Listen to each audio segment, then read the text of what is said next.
ओम शांति, ओम शांति, ओम शांति। आज 12/6/24 यानी 12 जून 2024। आज बाबा ने मीठी मधुर मुरली में बताया कि बाप किस रथ में आते हैं। किस रथ में आते हैं? ब्रह्मा के रथ में आते हैं। तो ब्रह्मा बाबा को ब्रह्मा क्यों बनाया, है ना? उनकी क्या क्या विशेषताएं थी, उनकी क्या खासियत थी जो दुनिया को प्रभावित करती हैं कि वे नंबर 1 बने, है ना? तो वो सारा राज आज की मुरली में बाबा ने समझाया कि कैसे पुजारी से पूज्य बने। और बाप गुणों का भंडार है, वो सुख, शांति, प्रेम, आनंद, ज्ञान का सागर है। तो ये अखुट खजाने हमें बाप से ही मिलते हैं। सुनते हैं आज के डायरेक्ट ईश्वरीय महावाक्य। ओम शांति। बाबा कहते, मीठे बच्चे, बाप उस रथ में आते हैं जिसने पहले पहले भक्ति शुरू की, जो नंबर 1 पूज्य था, फिर पुजारी बना है। यह राज सबको स्पष्ट करके सुनाओ। क्या कहा बाबा ने? बाप उस रथ में आते हैं जिसने पहले पहले भक्ति शुरू की, जो नंबर 1 पूज्य था, फिर पुजारी बना। यह राज सबको स्पष्ट करके सुनाओ। आज की मुरली से प्रश्न है, बाप अपने वारिस बच्चों को कौन सा वर्षा देने आए हैं? कौन सा वर्षा देने आए हैं? संपन्नता का, सुख, शांति, पवित्रता और संपन्नता का। सुनते हैं बाबा का उत्तर। बाबा कहते, बाप सुख, शांति, प्रेम का सागर है। यही सारा खजाना वह तुम्हें विल करते हैं। ऐसा विल कर देते जो 21 जन्म तक तुम खाते रहो, खुट नहीं सकता, माने कम नहीं हो सकता। तुम्हें कौड़ी से हीरे जैसा बनाते देते हैं। तुम बाप का सारा खजाना योग बल से लेते हो।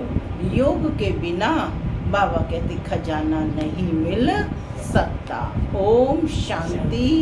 माना मैं आत्मा शांत स्वरूप हूँ, शांति मेरा स्वधर्म है। शिव भगवान उवाच। अब शिव भगवान निराकार को तो सभी मानते हैं ना? एक ही निराकार शिव है जिसकी सब पूजा करते हैं। बाकी जो भी देहधारी हैं उनका साकार रूप है। पहले पहले निराकार आत्मा थी, फिर साकार बनी। साकार बनती है, शरीर में प्रवेश करती है, तब उनका पार्ट चलता है। मूल वतन में तो कोई पार्ट है नहीं। जैसे एक्टर्स घर में हैं तो नाटक का पार्ट नहीं, स्टेज पर आने से पार्ट बजाते हैं। आत्माएं भी यहाँ आकर शरीर द्वारा पार्ट बजाती हैं। बाबा कहते पार्ट पर ही सारा मदार है। आत्मा में तो कोई फर्क नहीं है। जैसे तुम बच्चों की आत्मा है, वैसे इनकी आत्मा है। बाप परम आत्मा क्या करते हैं, उनका ऑक्यूपेशन क्या है, वो जानना है। कोई प्रेसिडेंट है, कोई राजा है, यह आत्मा का ऑक्यूपेशन है ना। यह पवित्र देवताएं हैं, इसलिए इनको पूजा जाता है।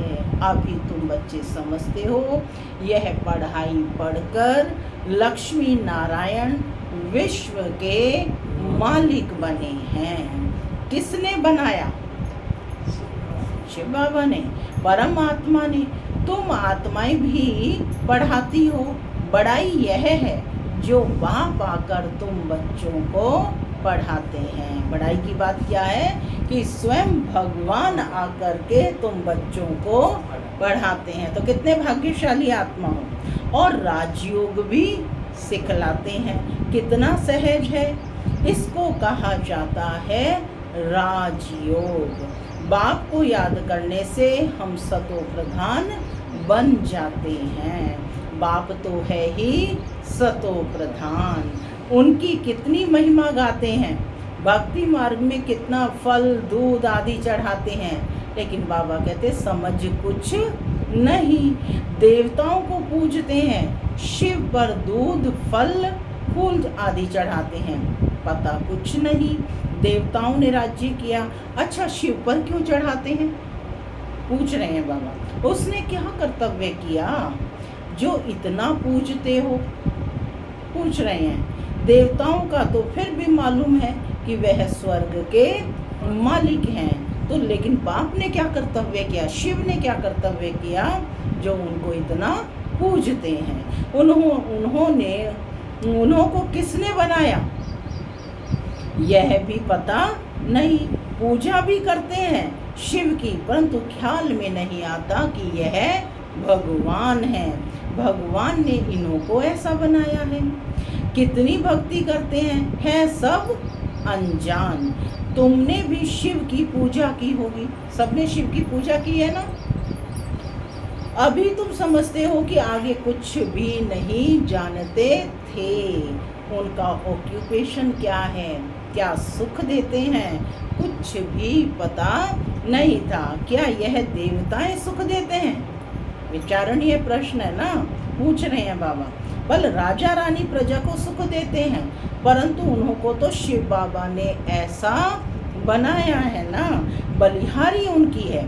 यह तो सिर्फ राजा ही करते हैं, प्रजा भी बन जाती है, बाकी यह कोई का कल्याण नहीं करते हैं। माने देवताओं में वो पावर नहीं है।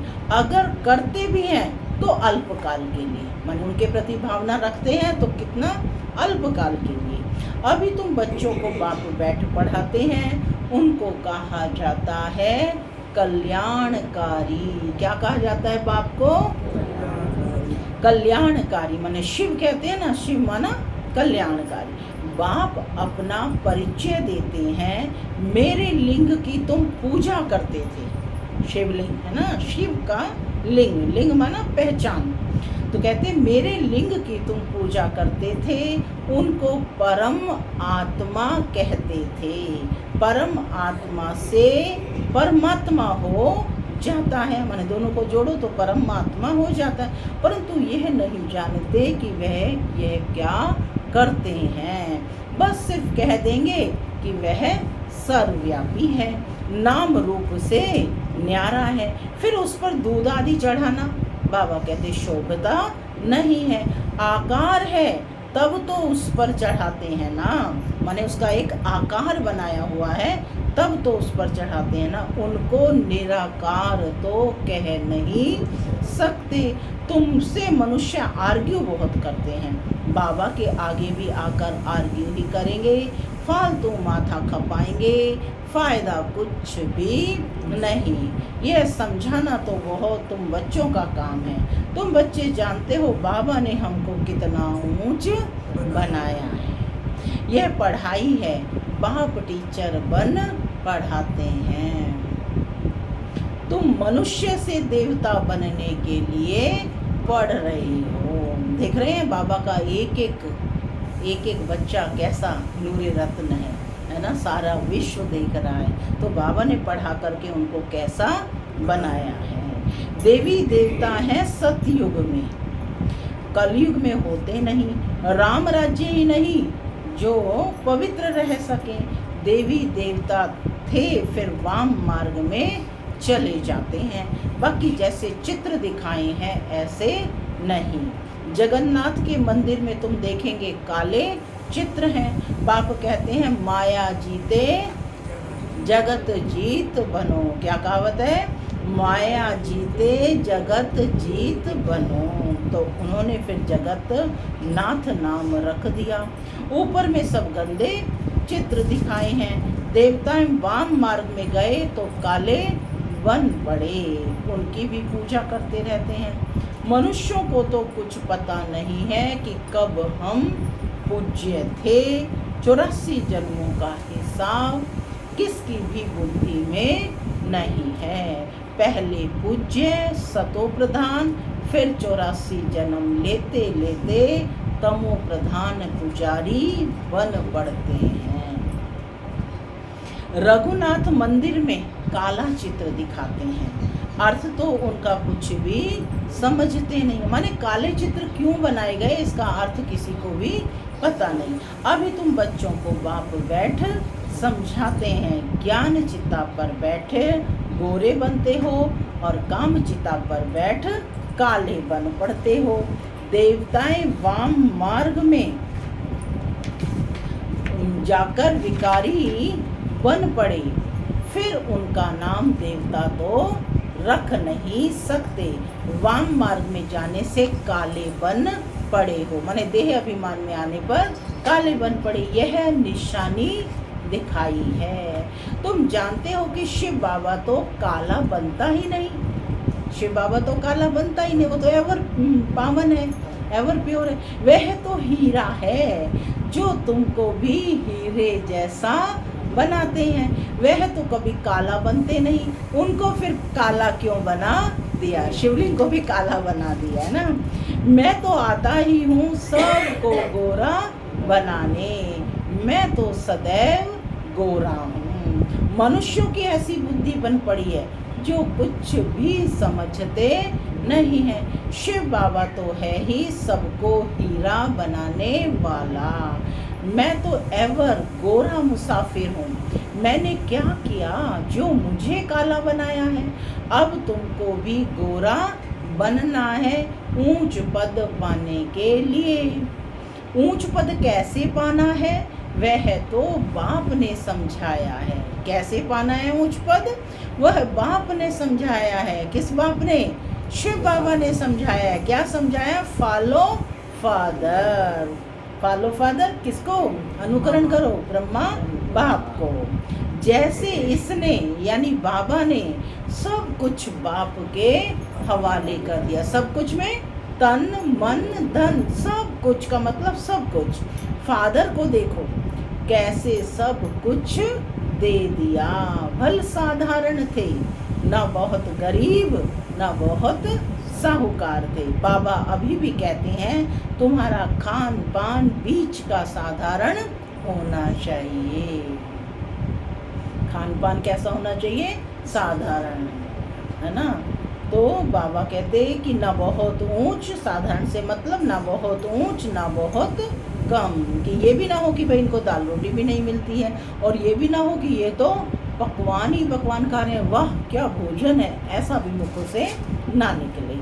साधारण भोजन होना चाहिए। बाप ही सब शिक्षा देते हैं, यह भी देखने में तो साधारण ही आते हैं। बाबा ने दोनों चीज कहा है, खान पान, खाना और पहनना, यानी पहनना भी आपका साधारण होना चाहिए। तो बाबा कहते हैं ये भी देखने में तो साधारण ही आते हैं। तुमको कहते हैं कहाँ है भगवान, दिखाओ। अरे आत्मा बिंदी है, उनको देखेंगे क्या? अब बिंदी है, बिंदी को देख सकते हैं क्या? आत्मा बिंदी है, देखेंगे क्या? यह तो जानते हो कि आत्मा का साक्षात्कार इन आँखों से होता नहीं। इन आँखों से माना इन स्थूल आँखों से आत्मा को नहीं देख सकते, केवल डिवाइन नेत्र से ही उसको पहचान सकते हैं। तुम कहते हो भगवान पढ़ाते हैं, तो जरूर कोई शरीर होगा, शरीरधारी होगा। यानी भगवान पढ़ाते हैं, भगवान को हम बच्चों को पढ़ाने के लिए हमारे जैसा बनकर आना होगा। तो कहते हैं जरूर कोई शरीरधारी होगा। निराकार कैसे पढ़ाएंगे? मनुष्यों को तो कुछ भी पता नहीं है। जैसे तुम आत्मा हो, शरीर द्वारा पाठ बजाते हो, आत्मा ही पाठ बजाती है, आत्मा ही बोलती है शरीर द्वारा। तो आत्मा वाच, परंतु आत्मा वाच शोभता नहीं। आत्मा तो वानप्रस्थ, वाणी से परे है। वाच तो शरीर में ही करेगी, है ना। वाच बोल कब सकती है आत्मा? जब शरीर में है। शरीर के बगैर आत्मा कुछ नहीं कर सकती। वाणी से परे सिर्फ आत्मा ही रह जाती है। वाणी में आना है तो शरीर जरूर चाहिए। बाप भी ज्ञान का सागर है, तो जरूर किसके शरीर का आधार लेगा ना, उसको रथ कहा जाता है। जिस शरीर का आधार लिया उसको रथ कहा जाता है। नहीं तो वह सुनाए कैसे? बाप पतित से पावन बनने के लिए शिक्षा देते हैं, प्रेरणा की बात नहीं। यह तो ज्ञान की बात है। वह आए कैसे? किसके शरीर में आए? आएगा तो जरूर मनुष्य में ही। किस मनुष्य में आए? प्रश्न तो ये उत्पन्न होता है ना कि किस मनुष्य में आए? कोई को पता नहीं सिवाय तुम्हारे। रचयिता खुद ही बैठ अपना परिचय देते हैं। माने रचयिता बाप खुद ही बैठ अपना परिचय देते हैं कि मैं कौन हूँ, मैं कैसे और किस रथ में आता हूँ। बच्चे तो जानते हैं कि बाप का रथ कौन सा है। बहुत मनुष्य मूंझे हुए हैं, किस किस का रथ बना देते हैं। जानवर आदि में तो आ ना सके। बाप कहते हैं मैं किस मनुष्य में आऊं, यह तो समझ नहीं सकते। आना भी भारत में ही होता है। भारत की महिमा बता रहे हैं कि भारत कल भी आया था ना। भारत कैसा खंड है? अविनाशी खंड है, जिसका कभी विनाश नहीं होता है, क्योंकि स्वयं भगवान भारत में आते हैं। तो कहते हैं आना भी भारत में ही होता है। भारतवासियों में भी किसके तन में आऊं? क्या प्रेसिडेंट व साधु महात्मा के रथ में आएगा? प्रश्न है ना ये। ऐसे भी नहीं कि पवित्र रथ में आना है। यह तो है ही रावण राज्य, और किसी का रथ पावन भी नहीं है। गायन भी है दूर देश का रहने वाला आया देश पर आए। यह भी बच्चों को पता है कि भारत अविनाशी खंड है, उसका कभी विनाश नहीं होता। अविनाशी बाप अविनाशी भारत खंड में ही आते हैं। किस तन में आते हैं वह आकर खुद ही बताते हैं, और तो कोई जान ना सके। तुम जानते हो कोई साधु महात्मा भी आ ना सके। वह है हठ योगी, निवृत्ति मार्ग वाले। बाकी रहे भारतवासी भक्त। अब भक्तों में भी किस भक्त में आए? प्रश्न तो ये है ना कि भक्तों में भी किस भक्त में आए। भक्त पुराना चाहिए, जिसने बहुत भक्ति की हो। भक्ति का फल भगवान को देने आना पड़ता है। भक्ति की है तो उसका फल तो मिलेगा ही ना। भारत में भक्त तो ढेर हैं, कहेंगे ये बड़ा भक्त है, इसमें आना चाहिए। ऐसे तो बहुत भक्त बन पड़ते हैं। कल भी कोई को वैराग आए भक्त बन जाए। वह तो इस जन्म का भक्त हो गया ना, उसमें आएंगे नहीं। मैं उसमें आता हूँ। अब देखो बाबा की डायरेक्ट स्पीच है कि किस तन का बाबा आधार लेते हैं कि मैं उसमें आता हूँ जिसने पहले पहले भक्ति शुरू की। द्वापर से लेकर भक्ति शुरू की हुई। यह हिसाब किताब कोई समझ ना सके। द्वापर में किसने बनाया था शिव का मंदिर? सबसे पहले राजा विक्रमादित्य ने। और राजा विक्रमादित्य ब्रह्मा की ही आत्मा थी, है ना, जिसने सबसे पहले भक्ति शुरू की। शिव का मंदिर बनाया और उसमें कैसा था शिवलिंग? हीरे का शिवलिंग था जो स्वयं चमकता था। ठीक है, तो कहते हैं सबसे पहले भक्ति शुरू की है। हिसाब किताब बाबा कहते कोई समझ ना सके। कितनी गुप्त बातें हैं। मैं आता हूँ उसमें जो पहले पहले भक्ति शुरू करते हैं। नंबर 1 जो पूज्य था वही फिर नंबर 1 पुजारी भी बनेगा। खुद ही कहते हैं यह रथ ही पहले नंबर में जाते हैं, फिर 84 जन्म भी यही लेते हैं। माने मुख्य की तो कहानी सुनाएंगे। मैं इनके ही बहुत जन्मों के अंत के भी अंत में, अंतिम जन्म के भी अंतिम छोर जब चल रहा है, यानी 60 वर्ष के हो गए हैं, वानप्रस्थ अवस्था जब चल रही है, तब बाबा प्रवेश करते हैं। क्या कहा? मैं इनके ही बहुत जन्मों के अंत के भी अंत में प्रवेश करता हूँ। इनको ही फिर नंबर 1 राजा बनना है। यही बहुत भक्ति करते थे। भक्ति का फल भी इनको मिलना चाहिए। बाप दिखलाते हैं बच्चों को कि देखो यह मेरे परिवारी कैसे गया। देखो कितनी भक्ति करते थे कि लास्ट जन्म में भी 12 गुरु किए। एक के बाद एक कई, जहाँ भक्ति में उनको भगवान की तलाश थी, नहीं मिले तो एक के बाद एक हर एक से जानने की कोशिश की। तो बाबा क्या कहते, कैसे वारी गए, सब कुछ दे दिया। इतने ढेर बच्चों को सिखलाने के लिए धन भी चाहिए। 350 लोग थे तो उनको धन भी तो चाहिए ना, खाना पीना रहना पहनना, है ना, पढ़ाई भी कराना।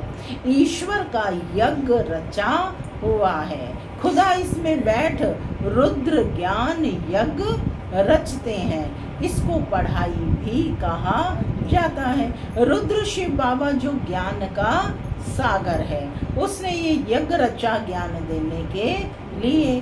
अक्षर बिल्कुल ठीक है, राजस्व स्वराज्य पाने के लिए यज्ञ, ये राजस्व अश्वमेध यज्ञ है स्वराज्य पाने के लिए। इसको यज्ञ क्यों कहते हैं? अब विचारणीय प्रश्न ये है कि इसको यज्ञ क्यों कहते हैं? ये तो पढ़ाई है, इसको यज्ञ क्यों कहते हैं? यज्ञ में तो वह लोग आहुति आदि बहुत डालते हैं, तुम तो पढ़ते हो, आहुति क्या डालते हो? विचारणीय प्रश्न है, क्या आहुति डालते हो?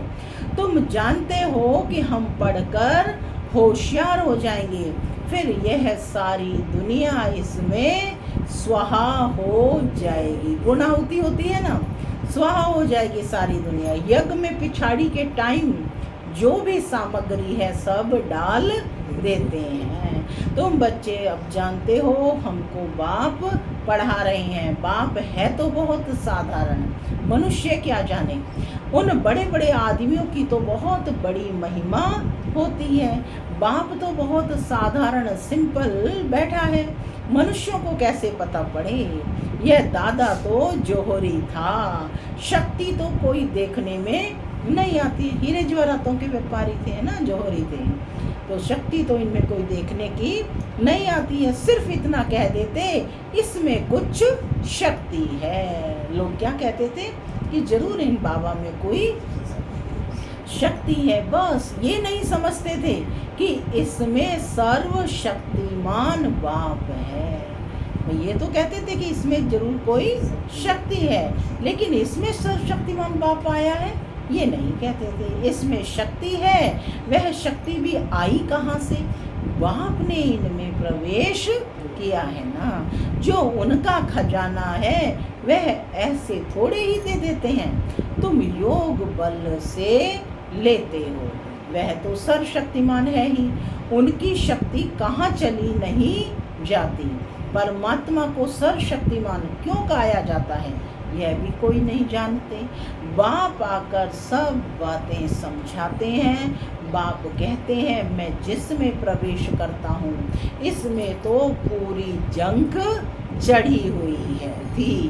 पुराना देश, कितनी जंग चढ़ी हुई थी?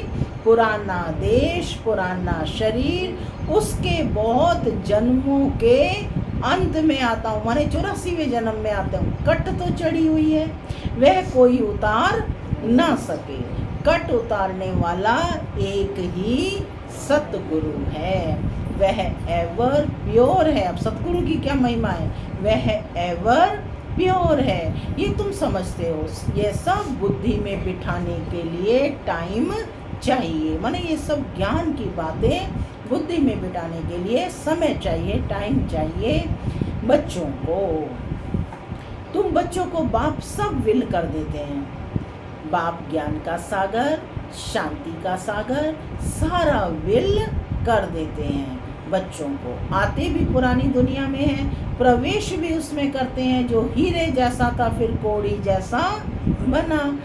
वो भले इस समय करोड़पति है परंतु अल्पकाल के लिए, ठीक है बाबा उस समय करोड़पति थे, है ना, तो लेकिन अल्पकाल के लिए सबका खलास हो जाएगा। बर्थ पाउंड तो तुम बनते हो, अभी तुम भी स्टूडेंट हो। ब्रह्मा को कह रहे हैं वह भी स्टूडेंट, यह भी स्टूडेंट है, वह यह भी तुम बहुत जन्मों के अंत में है, माने ब्रह्मा भी बहुत जन्मों के अंत में है और तुम भी स्टूडेंट हो। कट चढ़ी हुई है यानी आत्मा पर जंग लगी हुई है, तो बहुत अच्छा कहते हैं बाबा, जो बहुत अच्छा पढ़ते हैं उसमें ही कट चढ़ी हुई है। कौन पढ़ते हैं बहुत अच्छा? ब्रह्मा बाबा तो उसमें भी कट चढ़ी हुई है, वही सबसे पतित बनते हैं, उनको ही फिर पावन बनना है। ये ड्रामा बना हुआ है। बाप तो रियल बात बताते हैं। क्यों रियल बताते हैं? क्योंकि बाप है ट्रुथ, वह कभी उल्टा नहीं बतलाते। ये सब बातें मनुष्य कोई समझ ना सके। तुम बच्चों बगैर मनुष्यों को कैसे पता पड़े? मनुष्य और बच्चों में तो पता चल गया ना, जो बाप के बने वो बच्चे, बाकी मनुष्य तो क्या, मनुष्य को कैसे पता पड़े? अच्छा, मीठे मीठे सिक्के लधे बच्चों प्रति माता पिता बाप दादा का याद प्यार और गुड मॉर्निंग रूहानी बाप की बच्चों को नमस्ते। हम रूहानी बच्चों की रूहानी माता पिता बाप दादा को प्यार गुड मॉर्निंग और नमस्ते। नमस्ते सदा रहो, हंसते बनो फरिश्ते उनके रास्ते। धारणा के लिए मुख्य सार। पहला, ऊंच पद पाने के लिए पूरा फॉलो फादर करना है। सब कुछ बाप के हवाले कर ट्रस्टी हो संभालना है। पूरा वारी जाना है। खान पान रहन सहन बीच का साधारण रखना है, ना बहुत ऊंच ना बहुत नीच। दूसरा, बाप ने जो सुख शांति ज्ञान का खजाना बिल किया है उसे दूसरों को भी देना है। कल्याणकारी बनना है। आज का वरदान है, पवित्रता की गुह्यता को जान, सुख शांति संपन्न बनने वाली महान आत्मा भव। पवित्रता की गुह्यता को जान, सुख शांति संपन्न बनने वाली महान आत्मा भव। पवित्रता की शक्ति की महानता को जान, पवित्र अर्थात पूज्य देव आत्माएं अभी से बनो। ऐसे नहीं कि अंत में बन जाएंगे। तो क्या अभ्यास करना है? मैं पूज्य आत्मा हूँ। ये बहुत समय की जमा की हुई शक्ति अंत में काम आएगी। पवित्र बनना कोई साधारण बात नहीं है। ब्रह्मचारी रहते हैं, पवित्र बन गए हैं, लेकिन पवित्रता जननी है, चाहे संकल्प से, चाहे वृत्ति से, चाहे वायुमंडल से, वाणी से, संपर्क से, सुख शांति की जननी बनना। इसको कहते हैं महान आत्मा। स्लोगन है, ऊंची स्थिति में स्थित हो, सर्व आत्माओं को रहम की दृष्टि दो। कल भी बाबा ने रहम की दृष्टि के लिए बोला, वाइब्रेशन फैलाओ। ऊंची स्थिति में स्थित हो, सर्व आत्माओं को रहम की दृष्टि दो, वाइब्रेशन फैलाओ। ओम शांति।